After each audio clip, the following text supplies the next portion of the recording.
Hello guys, welcome to Ashavahi online session. So ఈరోజు వచ్చేసి ఇప్పుడు ఈ సెషన్లో మనం డిస్కస్ చేసుకోబోయేది ఆక్యుపేషన్ డిస్ట్రిబ్యూషన్. ఆక్యుపేషన్ ఏదైతుందో ఆ యొక్క వృత్తుల వారి పంపిణీ ఏదైతుందో ఆ యొక్క ఆక్యుపేషన్ డిస్ట్రిబ్యూషన్కి సంబంధించిన అప్డేట్స్, ఎగ్జామ్లో 2026కి సంబంధించిన సర్వేలో ఎలాంటి అప్డేట్స్ ఉన్నాయనేది ఒకసారి చూద్దాం. సో ఎవరైతే ఏపీపీఎస్సీ ప్రిపేర్ అవుతున్నారో, సో గ్రూప్ 2 లాంటి ఎగ్జామినేషన్స్ వాళ్ళకి సపరేట్గా ఈ యొక్క టాపిక్ అనేది ఉంది. ఆ టాపిక్కి సంబంధించిన అప్డేట్స్ అన్నీ కూడా ఈ వీడియోలో మీరు పొందవచ్చు. అండ్ ఎవరైతే టీజీపీఎస్సీ ఎవరైతే ప్రిపేర్ అవుతున్నారో ఈ గ్రూప్ 2కి సంబంధించి వాళ్ళకి ఎంప్లాయ్మెంట్కి సంబంధించిన, అన్ఎంప్లాయ్మెంట్కి సంబంధించిన లేబర్ ఫోర్స్ పార్టిసిపేషన్ రేట్స్ ఏదైతుందో ఆ టాపిక్ అనేది ఉంది. ఖచ్చితంగా ఈ యొక్క సెషన్ అనేది 100% యూస్ఫుల్ అవుతుంది. 1 or 2 bits, maximum 2, minimum 1 bit అనేది మనకు ఉంటుంది. ఓకేనా? అండ్ ఎవరైతే గ్రూప్ 2కి చాలా సీరియస్గా ప్రిపేర్ అవుతున్నారు, ఇండియన్ ఎకానమీకి సంబంధించిన 5000 MCQs test series with video explanation అనేది ఆ కోర్స్ అనేది లాంచ్ చేయబోతున్నాం. సో దాదాపు మనకి 96 టెస్ట్లు అనేది ఉంటాయమ్మా, 96 టెస్ట్లు అనేది ఉంటాయి. సో ఏపీ వాళ్ళకి సపరేట్ టెస్ట్ సిరీస్, తెలంగాణ వాళ్ళకి సపరేట్ టెస్ట్ సిరీస్ అనేది మనకి అవైలబుల్గా ఉంది. సో ఫ్యూచర్లో ఫర్దర్గా మనకి ఎగ్జామ్ డేట్ వచ్చిన తర్వాత ఏపీకి సంబంధించిన ఎకానమీ, తెలంగాణకి సంబంధించిన ఎకానమీ టెస్ట్లు కూడా ఆ వీడియో ఎక్స్ప్లెనేషన్ కూడా ఇందులోనే మనకి ఇంక్లూడ్ అవుతాయి. సో కింద డిస్క్రిప్షన్ ఇంట్లో యాప్ అనేది ఉంది. So you can start. So March 28 నుంచి మనకి ఈ సెషన్ అనేది స్టార్ట్ అవుతుంది. ఇది కాకుండా మనకి రెగ్యులర్గా గ్రూప్ 2, గ్రూప్ 1 కోర్సెస్ కూడా టాప్ ఫ్యాకల్టీతోనే చెప్పించడం జరిగింది. వీలుంటే అది కూడా వినడానికి ప్రయత్నించండి. ఓకేనా? సో ఇప్పుడు ఒకసారి చూద్దాం ఈ యొక్క వ్యవసాయ రంగం అనేది ఏదైతుందో ఆ యొక్క వ్యవసాయ రంగానికి సంబంధించిన, అంటే మనం డిస్కస్ చేసుకోబోయేది ముందు ఈ యొక్క రంగాల వారీగా ఈ యొక్క ఆర్థిక కార్యకలాపాలు ఆధారంగా, అంటే agriculture sector, industrial sector, service sector ఏదైతే దాని గురించి మనం డిస్కస్ చేసి తర్వాత మహిళలు, పురుషులు, తర్వాత వచ్చేసి అర్బన్ ఏరియాస్, రూరల్ ఏరియాస్, ఇలా మొత్తంగా కూడా మనం కొంచెం డీటెయిల్గా మనకి సర్వేలో ఉన్న అప్డేట్స్ అని కూడా తెలుసుకుందాం. సో ఈ యొక్క వ్యవసాయ రంగం అనేది ఏదైతుందో ఈ యొక్క వ్యవసాయ రంగం నుంచి మనకి ఎక్కువగా అధిక శాతంగా చూసుకుంటే అంతకుముందు 46% ఉండేది. ఈసారి వచ్చేసి మనకి అరౌండ్ 45%, అంటే దాదాపు 46 నుంచి 45% అనేది వర్క్ ఫోర్స్, శ్రామిక శక్తి. సార్, వర్క్ ఫోర్స్ అంటే ఏంటి? శ్రామిక శక్తి అంటే ఎంతమంది ఉపాధి పొందుతున్నారు, ఎంతమంది శ్రామిక వర్గంలో అంటే శ్రామిక శక్తిలో పాల్గొంటున్నారు, ఓకే, ఎంతమంది పని చేస్తున్నారు అనేది మనకి శ్రామిక శక్తి, ఎంప్లాయిడ్ అనమాట. ఓకేనా? సో కానీ షేర్ ఏదైతే జీడిపిలో ఆర్ జీవీఏలో తన యొక్క వాటా అనేది ఏదైతుందో ఆ యొక్క వాటా అనేది 70 to 18% మాత్రమే. అంటే సింపుల్గా చెప్పాలంటే ఇక్కడ లో ప్రొడక్టివిటీ, ఇది దేని ఇండికేట్ చేస్తుందమ్మా? లో ప్రొడక్టివిటీ, అల్ప ఆదాయం, ఓకే, అల్ప ఉత్పాదకత అని చెప్పేసి అంటాం. ఏం ఉత్పాదకత? అల్ప ఉత్పాదకత అనేది ఏదైతుందో ఆ యొక్క అల్ప ఉత్పాదకత అనేది ఉంటుందన్న సంగతి గుర్తుపెట్టుకోండి. అల్ప ఉత్పాదకత అనేది ఏదైతుందో అది ఉంటుందన్న సంగతి గుర్తుపెట్టుకోండి. అంటే ఎక్కువ మంది శ్రామికులు తక్కువ ఇన్కమ్ అనేది జనరేట్ చేస్తున్నారు, తక్కువ ఆదాయం అనేది, తక్కువ సంపద అనేది సృష్టిస్తున్నారు అనేది చాలా క్లియర్గా మనకి తెలిసిపోతుంది. ఓకేనా? అందుకే ఇక్కడ తక్కువ ఆర్ అల్ప ఉత్పాదకత అని ఉంటుంది. ఇండస్ట్రియల్ సెక్టార్ ఏదైతుందో మోడరేట్గా ఉంది. అంటే ఏదైతే వర్క్ ఫోర్స్లో దీని యొక్క షేర్ అనేది 25%, 25 మంది ఏదైతుందో, అండ్ జీడిపిలో వాళ్ళ యొక్క షేర్ ఆర్ జీవీఏలో వాళ్ళ యొక్క షేర్ అనేది 31%. అంటే ఆ యొక్క మోడరేట్ ప్రొడక్టివిటీ ఉంది, మోడరేట్ ఉంది, అంటే ఆదాయాలు అనేది మోడరేట్గానే ఉన్నాయి, ఓకే, మధ్యస్థ స్థాయిలో ఉన్నాయి. కానీ ఒక్కసారి సేవారంగం అనేది మీరు అబ్జర్వ్ చేయండి అమ్మా. ఏదైతే మనం చెప్పుకున్న సేవారంగం అనేది చూసుకుంటే ఆ సేవారంగంలో మధ్యస్థ స్థాయిలో మనకు ఉంది. ఆ యొక్క వర్క్ ఫోర్స్ అనేది ఏదైతుందో, ఆ యొక్క శ్రామిక శక్తి అనేది ఏదైతుందో ఆ యొక్క శ్రామిక శక్తి అనేది 30% అనేది చాలా క్లియర్గా ఉంది. అండ్ వాళ్ళు ప్రొడ్యూస్ చేస్తుంది, వాళ్ళు ఉత్పత్తి చేస్తుంది దాదాపు మనకి 54, ఈ సంవత్సరం వచ్చేసి 55% వరకు మనకి జీవీఏలో తన యొక్క వాటా అనేది ఉంది. అంటే ఇక్కడ హై ప్రొడక్టివిటీ, సో ఇక్కడ అధిక ఉత్పాదకత అనేది చాలా కలిగి ఉంది. మేబీ ఒకవేళ ఎగ్జామినేషన్లో డిసెండింగ్ ఆర్డర్, అసెండింగ్ ఆర్డర్ అనేది ఇచ్చి, ఓకేనా, అవరోహణ క్రమం, ఆరోహణ క్రమం, అత్యధిక ఉత్పాదకత నుంచి అల్ప ఉత్పాదకత అనేది, ఓకేనా, వర్క్ ఫోర్స్ పరంగా మనము ఆ యొక్క మీరు అరేంజ్ చేయండి అంటే మాత్రం మీరు కొంచెం చూసుకున్నామా. ఎందుకంటే ఇక్కడ మనకి ఫిజికల్ యాక్టివిటీ అనేది ఎక్కువ ఉంటుంది, అండ్ అన్స్కిల్డ్ లేబర్ అనే వాళ్ళు ఎక్కువగా ఉంటారు, అండ్ అనార్గనైజ్డ్ సెక్టార్ అనేది ఉంది, అసంఘటిత రంగం అనేది ఎక్కువగా శ్రామికులు అనే వాళ్ళు ఉంటారు, వేజ్ ఎంప్లాయీస్ అనే వాళ్ళు ఎక్కువ ఉంటారు, వేతన ఉపాధిదారులు అనమాట. ఓకేనమ్మా? ఆ యొక్క వేతన ఉపాధిదారులు అనేది అధికంగా ఉంటారు. శ్రామికంగా ఏదైతుందో శ్రామికులు ఎవరైతున్నారో ఆ యొక్క శ్రామికులు వచ్చేసి మనకి శారీరక శ్రమ అనేది ఏదైతుందో ఆ శారీరక శ్రమ మీద ఆధారపడుతుంటారన్న సంగతి గుర్తుపెట్టుకోండి. ఓకేనా? Daily daily living wages, income security అనేది ఉండదు మనకి. ఇక్కడ మనకి ఏదైతే మనం చెప్పుకున్న సోషల్ సెక్యూరిటీ ఉంది, ఆదాయ భద్రత కానీ సాంఘిక సామాజిక భద్రత అనేది వాళ్ళకు ఉండదు. కానీ ఇక్కడ ఈ 2 రంగాల్లో ఉంటుందన్న సంగతి గుర్తుపెట్టుకోండి. ఓకేనా, ఈ 2 రంగాల్లో మనకి ఆదాయ భద్రత సాంఘిక భద్రత అనేది ఉంటుంది. ఓకేనా, ఇక్కడ మనకి స్కిల్స్ అనేది కొంచెం ఉండాలి. ఓకేనా, ప్రొడక్షన్ కాబట్టి మ్యానుఫ్యాక్చరింగ్ కాబట్టి డెఫినెట్గా మనకి ఆ యొక్క స్కిల్స్ అనేది మనకు ఉండాలి, టెక్నికల్ స్కిల్స్ అనేది. ఇక్కడ ఎక్కువగా చూసుకుంటే ఇంటలెక్చువల్ అంటే మేధో సంపత్తి, ఎక్కువ బ్రెయిన్ అనేది యూజ్ చేయాలి. ఇక్కడ శారీరక శ్రమ కంటే మానసిక శ్రమ అనేది ఎక్కువగా మనం యూజ్ చేయాలన్న సంగతి గుర్తుపెట్టుకోండి. ఈ 2 కూడా సంఘటిత రంగం అనేది ఎక్కువగా ఉంటుంది. అఫ్కోర్స్ ఓవరాల్గా చూసుకుంటే మనకి వర్క్ ఫోర్స్ వచ్చేసి రూరల్ ఏరియాస్లోనే అధిక శాతం ఉంది. అది రాబోయే స్లైడ్స్లో మీకు క్లియర్గా ఎక్స్ప్లెయిన్ చేస్తాం. సో ఇక్కడ కంక్లూజన్ పాయింట్ ఏంటంటే ఎగ్జామినేషన్లో బిట్ అనేది మనకి ఈ యొక్క ఎలా వస్తాయి అనేది కొంచెం చూసుకున్నామా. సో ఎక్కువగా మనకి అల్ప ఉత్పాదకత అనేది మనకి అగ్రికల్చర్ సెక్టార్లో ఉంది, అండ్ అధిక ఉత్పాదకత అనేది సర్వీస్ సెక్టార్లో ఉంది. మోడరేట్ వచ్చేసి మనకి పారిశ్రామిక రంగంలో ఉంది. ఇలాంటి బిట్స్ అనేది మనము ఏంటంటే ప్రొడ్యూస్ చేయాలి, కొంచెం ఎక్కువగా మనం చూసుకోవాలి. ఓకేనా, India is witnessing a slow but clear shift of work force from agriculture to non farm. So మెల్లమెల్లగా దశాబ్ద కాలంగా చూసుకుంటే ఈ యొక్క వ్యవసాయ రంగం మీద ఆధారపడే వాళ్ళ యొక్క శాతం అనేది తగ్గుతూ వస్తుంది. సో 2026లో చూసుకుంటే ఇంతకుముందు మీకు చెప్పాం కదా 45 నుంచి 46 అనేది, కానీ ఒకప్పుడు ఎంత ఉండేదమ్మా, అధికంగా ఉండేది. ఒకప్పుడు మనకి 50% ప్లస్ ఉండేది. ఓకేనా, 50% అంటే వ్యవసాయ రంగం మీద ఆధారపడే వాళ్ళ యొక్క వర్క్ ఫోర్స్ అనేది శ్రామిక శక్తి అనేది 50% ఉండేది. అది కాస్త ఇప్పుడు 46%, సో 45%కి దిగింది. తగ్గుతుంటే మెల్లమెల్లగా షిఫ్ట్ అవుతున్నారు. నాన్ ఫార్మింగ్ యాక్టివిటీస్ ఏదైతుందో, నాన్ ఫార్మింగ్ అంటేనే వ్యవసాయేతర కార్యక్రమాలు ఏదైతుందో, ఆ యొక్క వ్యవసాయేతర కార్యకలాపాలు ఏదైతుందో ఆ యొక్క వ్యవసాయేతర కార్యకలాపాలకి ఎక్కువగా షిఫ్ట్ అవుతున్న సంగతి క్లియర్గా తెలిసిపోతుంది. నెక్స్ట్ వన్ వచ్చేసి industrial sector. So gradually increasing, పారిశ్రామిక రంగంలో ఎవరైతే ఉపాధి పొందుతున్నారో, ఓకేనా, ఎవరైతే ఉద్యోగ అవకాశాలు పొందుతున్నారో వాళ్ళ యొక్క వాటా అనేది ఇక్కడ చాలా క్లియర్గా తెలిసిపోతుంది, పెరుగుతుంది. ఇండస్ట్రియల్ సెక్టార్ యొక్క షేర్ అనేది ఏమవుతుందా, పెరుగుతుంది. ఓకేనా, ఒకప్పుడు మనకి 25% ఉండేది, మెల్లమెల్లగా 26, 27, 28%కి పారిశ్రామిక రంగంలో ఎదుగుదల అనేది ఉంది, ప్రగతి ఉంది. అండ్ సర్వీస్ సెక్టార్లో కూడా అంతే, ఇది కూడా పెరుగుదల నమోదవుతుంది. సో వ్యవసాయ రంగంలో వాటా అనేది తగ్గుతుంది. ఇది ఒక రకంగా చెప్పంటే శుభ సూచికమే, ఇది మంచిదే, ఆర్థిక వ్యవస్థకి మంచిది. మెల్లమెల్లగా ఈ యొక్క శ్రామికులు ఎవరైతున్నారో వాళ్ళు మైగ్రేట్ అవుతున్నారు రూరల్ ఏరియాస్ నుంచి, గ్రామీణ ప్రాంతాల నుంచి మనము ఆ యొక్క అర్బన్ ఏరియాస్కి, పట్టణ ప్రాంతాలకి మైగ్రేట్ అవుతున్నారంటే అది ప్రగతికి చిహ్నము, అది మనకి ప్రోగ్రెస్ అవుతున్నాము, మన యొక్క స్టాండర్డ్ ఆఫ్ లివింగ్ అనేది పెరుగుతుంది, మన యొక్క జీవన ప్రమాణాలు అనేది మెరుగవుతున్నాయి అనేది దానికి సంకేతాలు అన్న సంగతి గుర్తుపెట్టుకోండి. సో ఇలాంటి మంచి మంచి కాన్సెప్ట్స్ ఆశావాహి యాప్ 8331 నెంబర్కి కాల్ చేయడం. ఇంకేమైనా డౌట్స్ ఏమైనా ఉంటే so 5000 MCQs with test series with video explanation అనేది మనకుంది. So Venkatesh Parmanchala YouTube channel ఉంటుంది, మీరు అందరూ ఫాలో అయితే మీకు దానికి సంబంధించిన వివరాలన్నీ కూడా మనకు వస్తుంటాయి. So next we are going to this one. So India is moving from farm heavy employment to construction plus service sector. ఓకేనా, ఎక్కువగా నిర్మాణ రంగం వైపు ఎక్కువగా మన వాళ్ళు షిఫ్ట్ అవుతున్నారు, and at the same time service led ఎంప్లాయ్మెంట్కి షిఫ్ట్ అవుతున్నారు. ఇవి ఎగ్జామినేషన్లో కొంచెం మనకి ఎక్కువగా అడిగే ఛాన్సెస్ అనేది ఉంది, కొంచెం గుర్తు. ఇవి బుల్లెట్ పాయింట్స్. సో ఎక్కువగా ఏ రంగం వైపు మన వాళ్ళు డైవర్ట్ అవుతున్నారంటే కన్స్ట్రక్షన్, నిర్మాణ రంగం వైపు ఎక్కువగా మైగ్రేట్ అవుతున్నారు, and at the same time service sector. ఇప్పుడు చూస్తున్నారు కదా ఈ యొక్క గిగ్ ఎకానమీ ఉంది, Swiggy, Zomato, Amazon, Flipkart, transportation, communication, online, okay, digital platforms అని వచ్చాయి కదా.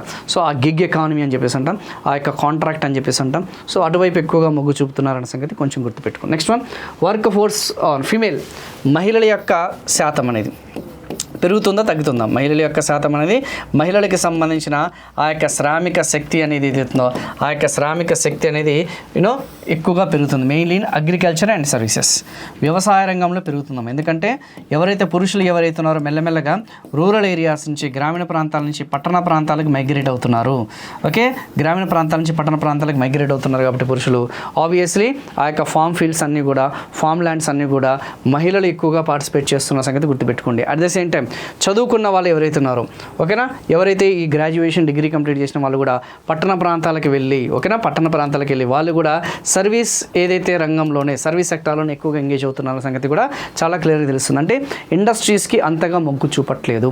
ఓకేనా, ఎక్కువగా మహిళలు కన్స్ట్రక్షన్ యాక్టివిటీలో అంతగా ఇంట్రెస్ట్ అనేది చూపించట్లేదు, మ్యానుఫ్యాక్చరింగ్ ఏదైతే ఉందో దానికి చూపించట్లేదు అనేది చాలా క్లియర్గా మనకి ఇక్కడ తెలుస్తుంది. So declining MGNRS demand supports non farm job absorption. So MGNRSకి సంబంధించిన డిమాండ్ కూడా తగ్గుతుంది, నాన్ ఫార్మ్ జాబ్స్ అనేది ఎక్కువగా అబ్జర్వ్ చేస్తున్నాం. అండ్ ఈ శ్రమ్ పోర్టల్ మనందరికీ తెలిసింది, ఇది కూడా మీకు ఇంతకుముందు చెప్పినాను. ఈ శ్రమ్ పోర్టల్లో అనార్గనైజ్డ్ వర్కర్స్ అనేది కూడా మహిళలు వచ్చేసి మోర్ దాన్ 54% రిజిస్ట్రేషన్స్ ఉన్నారు. దాదాపు 31 కోట్ల మంది మహిళలు వచ్చేసి, అది 31 కోట్ల మంది పురుషులు ప్లస్ స్త్రీలు ఈ శ్రమ్ పోర్టల్లో రిజిస్టర్ చేసుకుంటే అందులో మోర్ దాన్ 54% వచ్చేసి మహిళలే ఉన్నారన్న సంగతి క్లియర్గా మనకి తెలిసిపోతుంది. ఆ మేజర్ జెండర్ షిఫ్ట్ అనేది, ట్రాన్సిషన్ పీరియడ్ అనేది, ఆ పరివర్తన దశ అనేది ఇప్పుడు మనకు ఉంది, చాలా క్లియర్గా తెలిసిపోతుంది. Okay, gig economy, particularly gig economy. ఈ శ్రమ్ పోర్టల్ వచ్చేసి ఎక్కువగా గిగ్ ఎకానమీ, అనార్గనైజ్డ్ సెక్టర్ ఏదైతుందో దానికి ఎక్కువగా ఇంపార్టెన్స్ ఉంటుందన్న సంగతి గుర్తుపెట్టుకోండి. Now coming to rural areas and urban areas. So ఇంతకుముందు మీకు చెప్పినట్టు గ్రామీణ ప్రాంతాల్లో ఏదైతే వ్యవసాయ రంగంలో 46 అన్నాను, plus service sector plus industrial sector వచ్చేసి మనకి ఇది కూడా ఉంది కాబట్టి, ఓకేనా. సో ఆబ్వియస్లీ మొత్తం ఓవరాల్ చూసుకుంటే మనకి 69%, ఓకేనా. దాదాపు మనకి 68 నుంచి 69% వచ్చేసి ఆ టోటల్ వర్క్ ఫోర్స్ వచ్చేసి గ్రామీణ ప్రాంతాల్లో ఉంది. చాలా క్లియర్గా మనకి తెలిసిపోతుంది గ్రామీణ ప్రాంతాల్లో ఉందన్న సంగతి.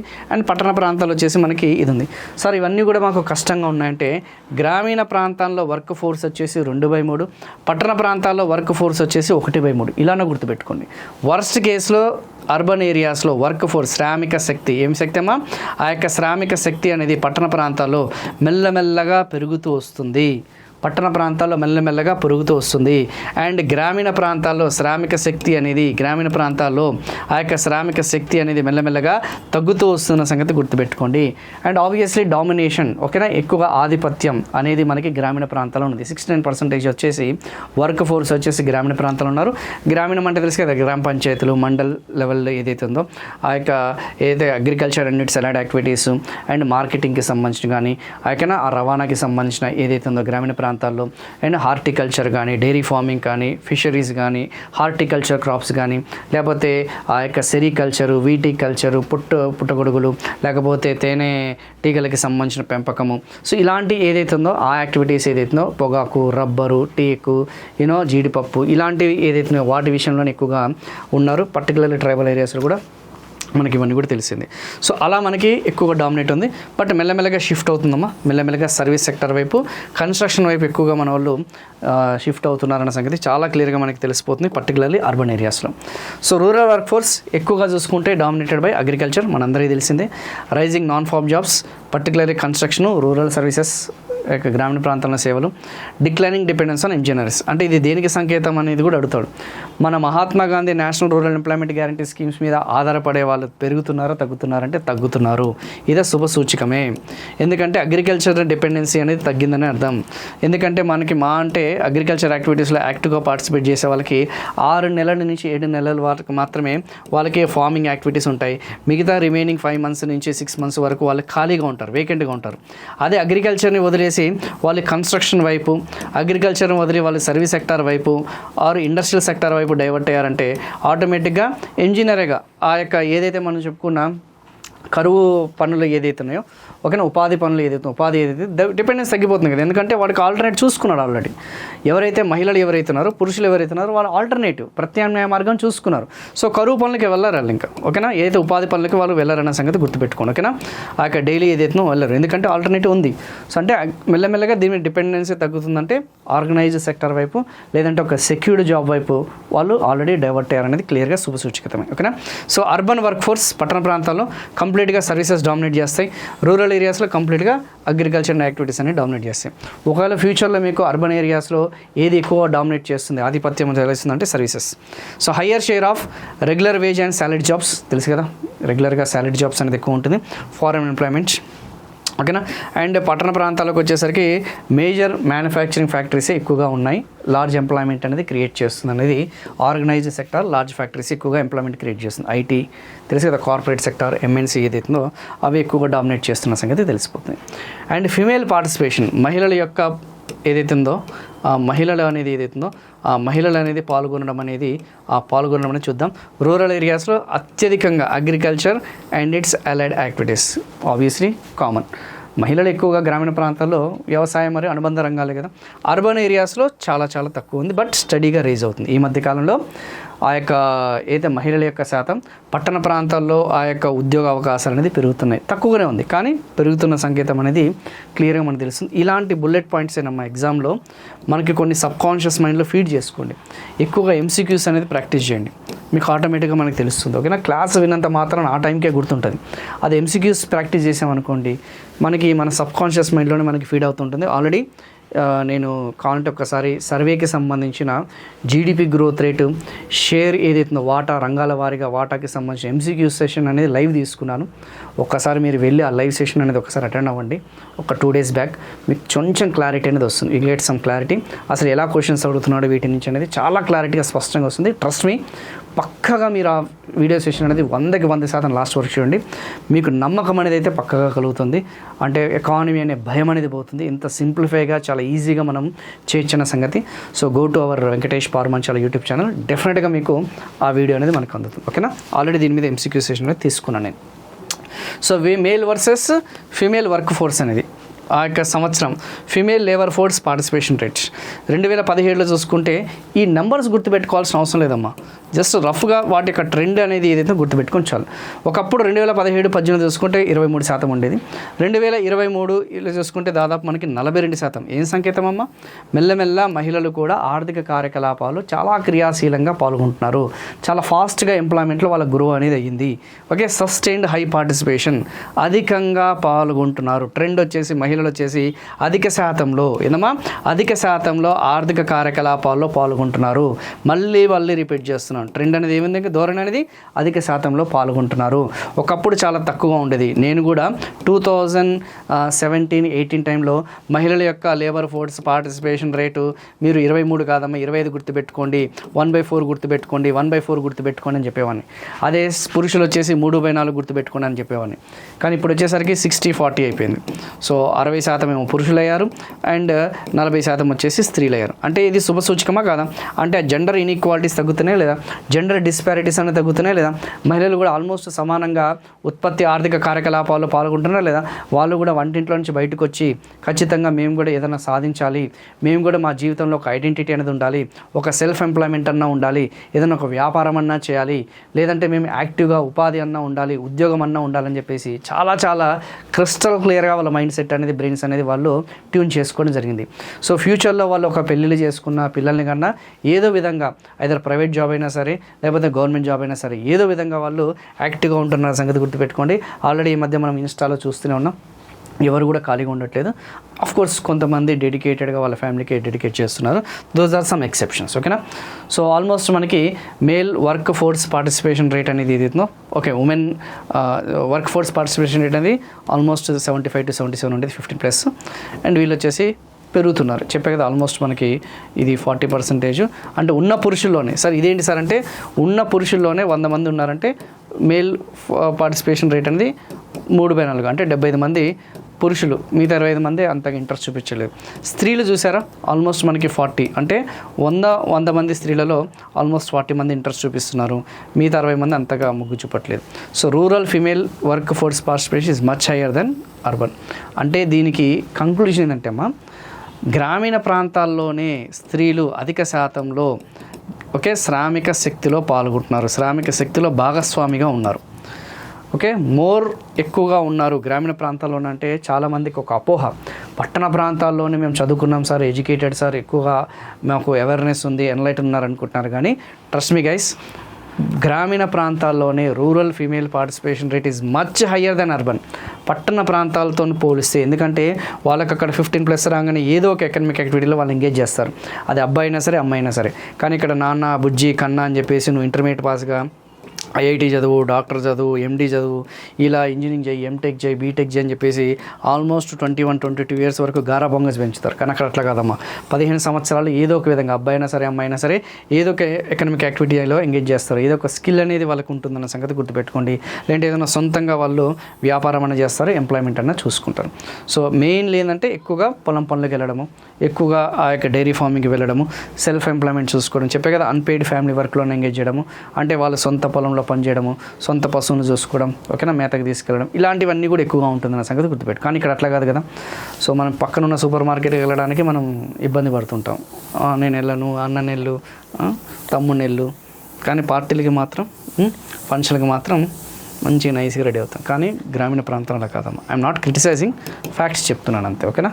సో ఆఫ్ కోర్స్ ఎవరి లైఫ్ స్టైల్ వాళ్ళది, ఎవరి యొక్క జీవన శైలి అనేది వాళ్ళది. So next one total registration. ఇందాక మనం చెప్పుకున్న ఈ శ్రమ్ పోర్టల్ అనేది ఏది ఇస్తుందో ఇందాక మీరు చెప్పే కదా, ఆ ఈ శ్రమ్ పోర్టల్లో కూడా చూసుకుంటే మనకి 31 కోట్ల మంది రిజిస్ట్రేషన్ అనేది ఉంటే ఆల్మోస్ట్ 54% మంది మహిళలు ఉన్నారన్న సంగతి గుర్తుపెట్టి, mostly rural, informal and gig workers ఎక్కువగా ఉన్నారనేది చాలా క్లియర్గా, చాలా స్పష్టంగా మనకు తెలిసిపోతుంది, ఓకేనా. సో ఇలా మనకి క్రియాశీలంగా యాక్టివ్గా మనము ఇలా ఆర్థిక కార్యకలాపాల్లో పాల్గొనాలంటే వాళ్ళ హెల్త్ కండిషన్స్ అనేది ఏ విధంగా ఉన్నాయి, health improvements, infant mortality rates అయితే మనం చెప్పుకున్న శిశు మరణ రేటు అనేది ఏదైతుందో, ఆ శిశు మరణ రేట్ అనేది ఒకప్పుడు 40 ఉండేదమ్మా, 40 ఉండేది. తర్వాత మెల్లమెల్లగా 28కి తగ్గింది, 40 నుంచి 28. National family health survey reports ఏదైతే ఉన్నాయో 4 and 5. తర్వాత వచ్చేసి ఇప్పుడు 25కి తగ్గింది. అంటే మన యొక్క హెల్త్ ఇన్ఫ్రాస్ట్రక్చర్ అనేది మెరుగైన స్థానంలో ఉంది. మెల్లమెల్లగా మనము డెవలప్ చేశాము. గ్రామీణ ప్రాంతాల్లో ఆ యొక్క పట్టణ ప్రాంతాల్లో మనకి విలేజ్ క్లినిక్స్ లాంటివి ఏర్పాటు చేశాము, అభీమ్ లాంటి పథకాలని ఏర్పాటు చేశాము. సో రూరల్ ఏరియాస్లో మనము ఇన్స్టిట్యూషనల్ డెలివరీస్ అనేది పెంచాము, సంస్థాగత కాన్పులు, సంస్థాగత పురుళ్ళు అనేది పెంచాము. సో ఉచితంగా మనం వాళ్ళకి డెలివరీస్ అనేది చేపిస్తున్నాం. ఆరోగ్యశ్రీ కార్డు తెలుసు కదా, ఆయుష్మాన్ భారత్ అని చెప్పేసి, ఆరోగ్యశ్రీ కార్డ్స్ అని చెప్పేసి వాళ్ళకి ఉచితంగానే డెలివరీస్ ఇస్తున్నాము. పౌష్టికాహారం అనేది ఇస్తున్నాము. సో పోస్ట్ మ్యాటర్నల్ కేర్ అనేది తీసుకుంటున్నాము. వాళ్ళకి కావాల్సిన ఫ్రీ చెకప్స్ అనేది ఉంటున్నాయి. ప్రధానమంత్రి మాతృత్వ వందన యోజన, వాళ్ళకి ఫ్రీ మెడికల్ చెకప్స్, వాళ్ళకి ఆరెంజ్ ట్యాగ్, గ్రీన్ ట్యాగ్ వేసి సేఫ్ డెలివరీస్ అనేది చూసుకుంటున్నాం. అలా మనం రెగ్యులర్గా ఫ్రీక్వెంట్గా ఆ బేబీ యొక్క హెల్త్, మదర్ యొక్క హెల్త్ కేర్ తీసుకొని వాళ్ళకి ఏమైనా ఎనిమియా ఉందా, లేకపోతే ఏమైనా బ్లడ్ ఇష్యూస్ ఏమైనా ఉన్నాయా, లేకపోతే వాళ్ళకి ఏమైనా ప్రాబ్లమ్స్ ఉన్నాయని చెప్పేసి ఎప్పటికప్పుడు డయాగ్నైజ్ చేసి ఆ ప్రాబ్లమ్ రెక్టిఫై చేసి సేఫ్ డెలివరీ వైపు వెళ్తున్నాం. అందుకే తగ్గుతుందన్న సంగతి గుర్తుపెట్టాలి. అంటే మారుమూల గ్రామాల్లో కూడా మనము ఆ యొక్క హెల్త్ కేర్ అనేది ఆ యొక్క మెడికోస్ యొక్క సాయంతో, డాక్టర్ల యొక్క సాయంతో మనం సేఫ్ డెలివరీ చేస్తున్న సంగతి గుర్తుపెట్టుకోండి, ఓకేనా. So under 5 and neonatal mortality reflects better survival and lower fertility patterns. So obviously large reductions అనేది ఉన్నాయన్న సంగతి క్లియర్గా మనకు తెలుస్తుంది. సో ఇక్కడతోనే ఇవన్నీ ఫినిష్ చేశానమ్మా. సో మనకి ఎవరైనా సరే సీరియస్గా గ్రూప్ 2 లాంటి ఎగ్జామినేషన్స్ ప్రిపేర్ అవ్వాలన్నప్పుడు అది ఏపీపీఎస్సీ, ఇక్కడంటే ఒకటే స్లైడ్ పెట్టానమ్మా, ఏపీపీఎస్సీకి సంబంధించిన కానీ టీజీపీఎస్సీకి సంబంధించిన కానీ గ్రూప్ 2 తెలుగు మీడియం వాళ్ళకి సపరేట్ కోర్స్ ఉంది, ఇంగ్లీష్ మీడియం వాళ్ళకి కూడా సపరేట్ కోర్స్ ఉంది. Trust me guys, top faculties, Ashok నగర్లో ఉన్న టాప్ ఫ్యాకల్టీస్ అందరితోనే ఈ కోర్సెస్ అన్ని కూడా చెప్పించడం జరిగింది. డెమో వీడియోస్ అనేది కూడా మనకి అవైలబుల్గా ఉన్నాయి. Demo videos are available. Test సిరీస్లు కూడా మనకి కొన్ని అన్లాక్ చేశాను, అవి కూడా చూడండి. సో మెయిన్ వచ్చేసి మనకి గ్రూప్ 2, గ్రూప్ 1 లాంటి ఎగ్జామినేషన్లో ఎకానమీ అనేది డిసైడింగ్ పేపర్ కాబట్టి అందరికీ it's an open secret, everybody knows. So అలా మనకి దాదాపు ర్యాంకర్స్ బ్యాచ్ అని చెప్పేసి, ట్రయల్ బ్లేజర్ టెస్ట్ సిరీస్ అని చెప్పేసి నేను కూడా స్టార్ట్ చేశానమ్మా. ఏపీపీఎస్సీ ఉంది, టీజీపీఎస్సీ కూడా ఉంది. సో 96 టెస్ట్లు అనేది మీకు ఉంటాయి daily, weekly 3 live test, doubt clearing sessions కూడా ఉంటాయి. 2 years వ్యాలిడిటీ, ఎగ్జామ్ అయ్యేంతవరకు మీకు అది ఉండడం జరుగుతుంది, ఓకేనా. సో దాదాపు 50 MCQs ఈచ్ టెస్ట్ నేను ఖచ్చితంగా మీకు వీడియో ఎక్స్ప్లెనేషన్ కూడా చేయడం జరుగుతుంది. కాంప్రహెన్సివ్గా మొత్తం కూడా కవర్ చేయడం జరుగుతుంది, ఓకేనా. ఇలా మన యాప్ డౌన్లోడ్ చేసుకుంటే కింద డిస్క్రిప్షన్ లింక్ ఉంటుంది, లేదంటే కింద స్క్రోల్లో నెంబర్ ఉంటుంది కదా, ఆ నెంబర్ కాల్ చేసిన యాప్ లింక్ అనేది ప్రొవైడ్ చేస్తాం. A to Z this channel is only dedicated for group 1 and group 2. కేవలం గ్రూప్ 1, గ్రూప్ 2కి సంబంధించిన సమగ్రమైన ఆ యొక్క video classes, pure content related అంతా కూడా మనకి దొరుకుతుంది. సో ఫ్యూచర్లో మెల్లమెల్లగా కొన్ని యాడ్ ఆన్గా ఇన్ఫర్మేషన్ అనేది కూడా మీకు ఇస్తూ పోతుంటాం. So economy updates, current affairs కూడా మనకు ఆల్రెడీ రన్నింగ్లో ఉన్నాయి. సో లైవ్ MCQ సిరీస్ అనేది నడుస్తుంది మనకి, ఎకానమీకి సంబంధించిన కానీ, ఎస్ఏ రైటింగ్కి సంబంధించిన కానీ, ఓకేనా, కరెంట్ అఫైర్స్కి సంబంధించిన అన్నీ కూడా ఫర్దర్గా స్లోగా అన్నీ కూడా మనకి రావడం జరుగుతుంది. సో ఓకేనా. ఇంకా ఎవరైనా మీకు తెలిసిన వాళ్ళు సీరియస్గా ప్రిపేర్ అవ్వాలనుకున్న వాళ్ళు మాత్రం ఖచ్చితంగా ఈ వీడియోని వాళ్ళకి పాస్ ఆన్ చేసే విధంగా చూడండి. Thank you so much.